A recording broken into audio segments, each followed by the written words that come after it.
We are back following breaking news right now. This just coming into the newsroom. Norfolk police are on the scene of an officer-involved shooting involving 2 officers. This happened shortly before 11 on Wellington Road, and police tell us 1 person is suffering from a gunshot wound. Jason Marks just got to the scene. And Jason, what can you tell us so far? Anita, I can tell you things are very chaotic here near Wellington. This is also Tidewater Drive. Let me show you the scene. And we're actually not on Wellington. Wellington's 1 street over, but you can see all the police action right here along Tidewater Drive.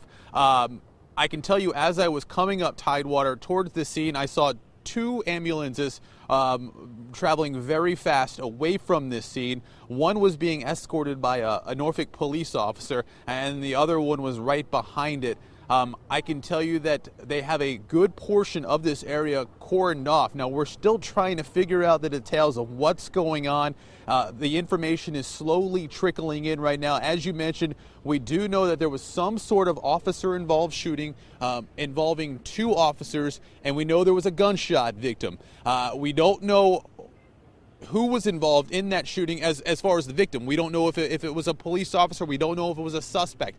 I can tell you that they do have this area very well cordoned off. As I was driving up, I saw several streets that had officers at the corner of it with lights on. It seems like they have almost a whole force out here.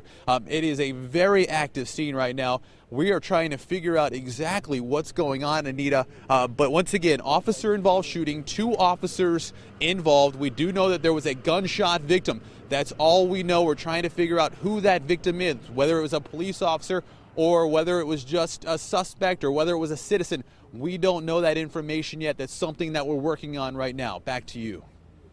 All right, thank you, Jason. And as we continue to take a look at that live scene there, you could see a heavy police presence there. We still don't know if anyone's in custody either here, so it's a developing situation we're going to continue to stay on top of. Again, we know 1 person shot here. This is near Wellington Road. We're going to continue to stay on top of it. 2 officers involved in that shooting, but we don't know who the gunshot victim is at this point in time.